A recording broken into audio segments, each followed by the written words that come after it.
So this is a bad chat game that I had on Fiery Salient, which is basically a Prokhorovka clone.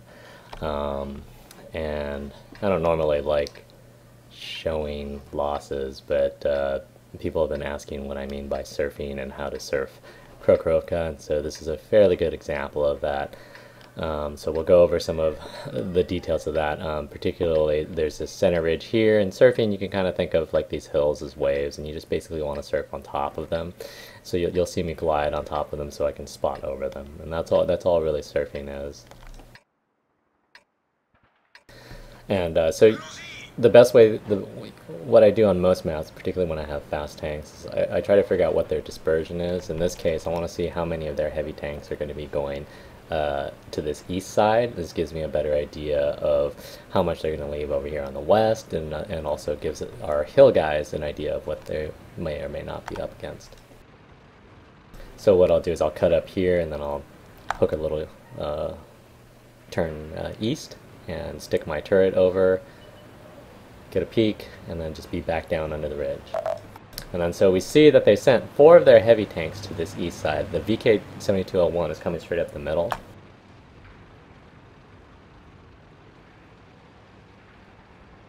And that 7201 coming out the middle, that guy's not going to have, he's not going to have a good game. So we've got 3 artillery, and we have the ability to keep him lit the entire game. This Leo PTA is also kind of surfing. You probably don't want to surf in a PTA. It's a little bit too clunky to be able to do it. This T-71, however, can theoretically do a good job, but I think he gets himself owned. The problem that most people have with surfing is that they either don't go far enough to light, or so they just basically keep doing loops down here without lighting anything. Also, I got lit right here, which means that their T-71 is probably up here. I'll blind fire that area a little bit later, so I'll show you what I mean. And so what we want is we want our arty to focus on this position here, because this guy's going to be easy to light the whole game. And unfortunately, we take a very long time to kill him. So I always try, especially when we're trying to focus, to tell arty, hey, pay attention here, and then I'll go and light this guy. But we do it many times, and it takes a while to get him down. So basically when I took that loop right there, I lit these guys in the town, and that's useful to know that they're over here and not over here. So our guys, we have like 3 tanks up here. I think it's a E75, E100, and a T34. Oh, the E75 is still down here right now. He'll move up here later. So it's probably the E100, T34. And then we have random tanks moving forward, like this M103. Not sure what he's going to do. But what I'm looking for is that if this guy's not lit, then I need to be going to light him. But as long as he's lit, I can just wait and let arty take care of him.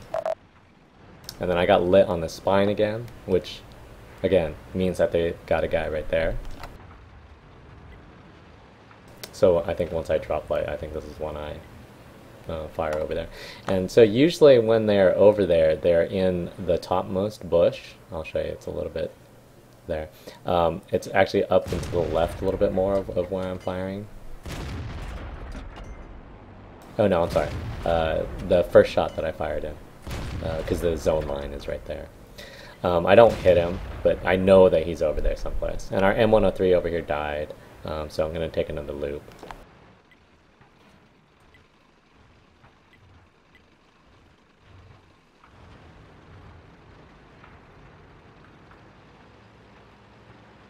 And so these guys are kind of pushing across on these guys, so I'm not too worried about what they're going to do, because that's not, it's very difficult to trade crossing there. But our guys are sitting way back, which makes them artyable. And I think our E75 is finally going to head up there. And then I got lit there, presumably by one of these guys up here, maybe. So I took a kind of a bad route there, so I'm going to go back and I'm going to try to relight this VK again. I think this is when the T92 actually hits him. That VK was too far forward and probably got lit by this PTA as he came across here. So again, as long as he's lit, I don't need to drive up there. But as soon as he drops, I'm trying to make sure that arty has lights. And that's one of the things that you have to do is as a scout is just make sure that there's always targets to be shot at. And then really early game RD costs us this match because they don't do nearly enough damage. I mean, I think by the end of the game I combine to do, well, I do as much damage as all of our RD combined, which is unfortunate because they really had targets to shoot at the whole match. And then so again, just going to try to keep this guy lit for now, because once you can clear out this 6 line, then you make it much easier for your guys over here, because these guys can't sort of give supporting fire. So we're going to relight this guy again.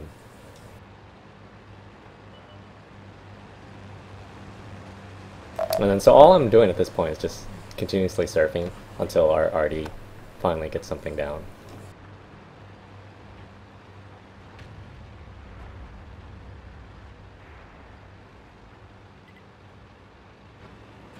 And there, presumably T-71 is still over here.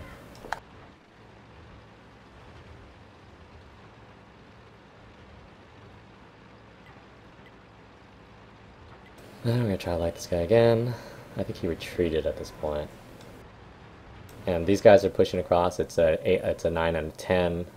We've got 3 guys over there, but I'm already clipped in, so I might as well clip at these guys. I didn't get lit by that 7201, so I know that he backed off.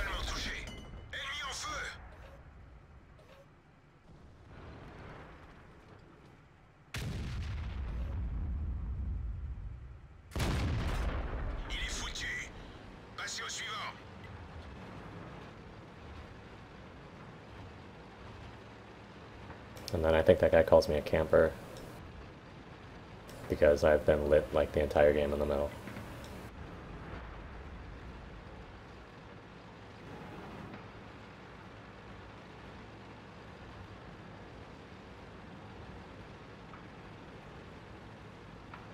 And then so I didn't light anything there, so ideally what we should do is try to figure out if we need to take a deeper cut, which may or may not be the case. And again, as soon as something is picked up, as soon as the target is lit, you can just get off of there. Oh, we did get this 7201.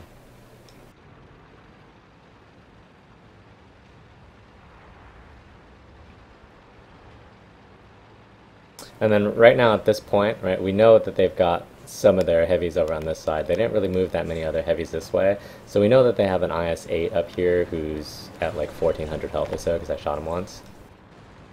This Roomba is lighting. You don't want to go here in a Roomba. You should leave that to faster tanks. And again, these guys are lit, so there's no reason for me to go up there. I got lit moving back down into this bowl, which suggests that they're moving up the line on this side.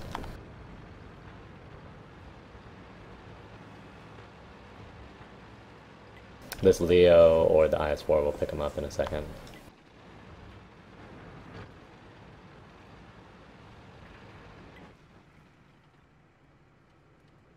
And then we see the T-71 was in those bushes and he got lit, so he's backing away now. And this is me sucking at shooting things.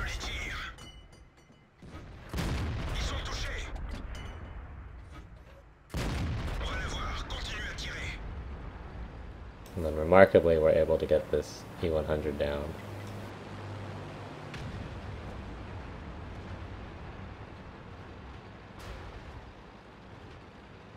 I was going to loop around to this side and come up here, but I figured these 2 guys had one T-71 under control.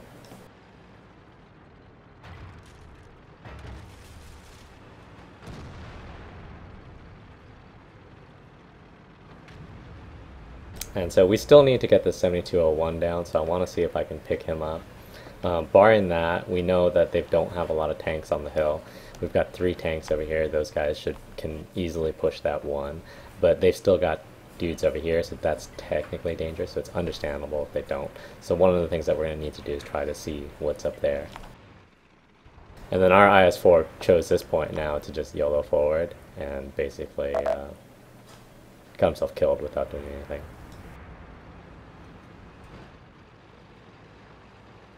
And so now these 2 guys are down to 1 shot. The VK-7201 is down to 1 shot. This guy I shot once, but he's probably still, other than that, is still at full health. So I'm thinking about what to do here, and I think that ultimately, if I don't push this guy for these 3 tanks, we have a 10, a 9, and an 8 over here. If I don't push it for them, it's not going to get done. And their 7201 keeps poking up, but our RD can't hit him. Until now.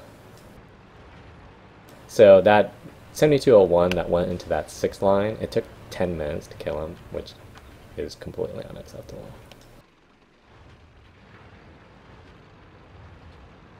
So I'm just going to push up here. And this T-34 is lit. And so I know he's lit, but I'm going to try to squeeze by him anyways.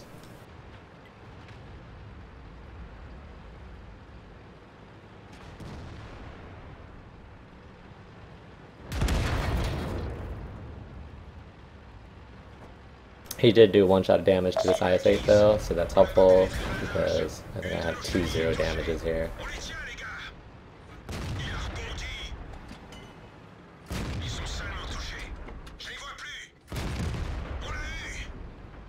And then now it's just the IS-3, Panther 2, and T-71. We haven't seen the IS-3 or the Panther 2 yet, so presumably they're still camping back here. We didn't see them on the cross.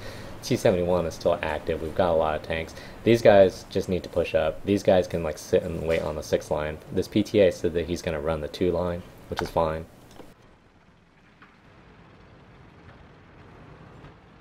And then I'm wondering if there's anything over here. There might sometimes RD likes to go out here.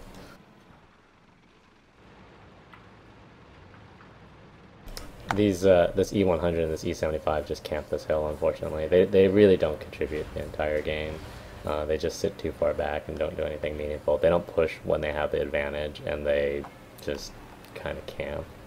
I think one of them ended up doing 1200 damage. The E100 1200 damage, and the E75 did 1300 damage. But you'll see that they just sit back here. Like, I'll clear this entire area, and they're still sitting on the hill. Whereas there's 3 minutes left in the game, right? This PTA, I figured somebody's got to be able to beat the T-71, but he hasn't been able to yet.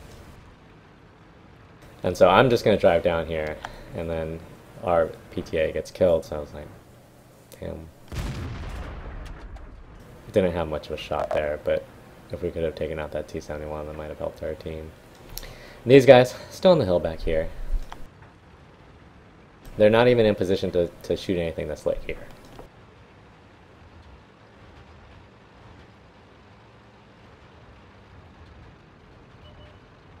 So I'm gonna go check this island to see if there's anything there. Our guys are pushing forward, sort of, into the middle of the hill.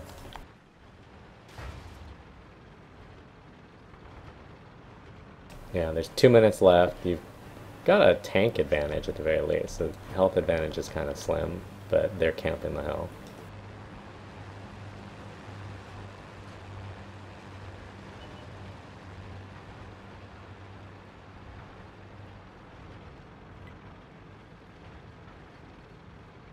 Yes, and our JT is telling me that I've been hiding the whole game.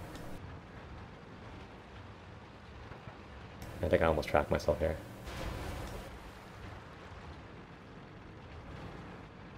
And our E75 on the hill just said, would be nice if someone could kill that T-71. He's still on the hill. I literally cleared this entire area and they're still up there. So there's not much time left, so basically I have to kill every single player on their team. But I only have 8 shells left, and I did a 0 damage on that guy.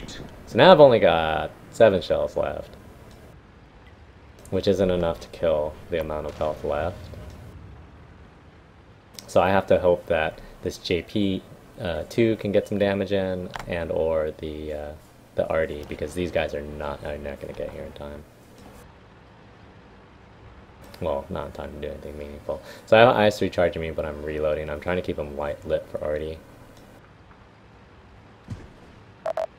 And lo and behold, there's the P-71. And then I screw up on this. I should be able to solo this IS-3, but I screw up a couple of my shots, unfortunately.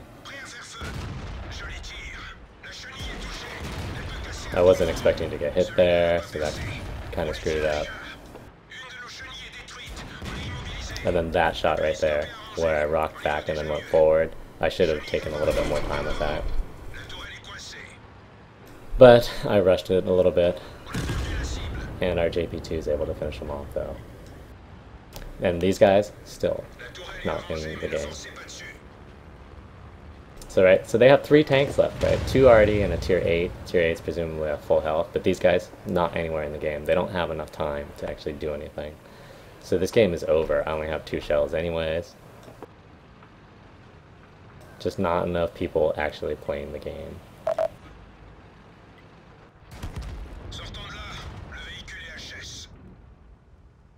And so that's the problem. So anyways, I think that's a pretty good description of what surfing is. You just want to keep people lit as much as possible, and you don't really need to be spotted all the time. As long as something's lit, you can stay low. You can try to get shots on the hill. You can try to get shots elsewhere. You can try to be a little exploratory to try to figure out where the rest of their team is. And then try to, if there's somebody on that 6th line, like that VK-7201, just keep them lit, and Artie theoretically will be able to kill him.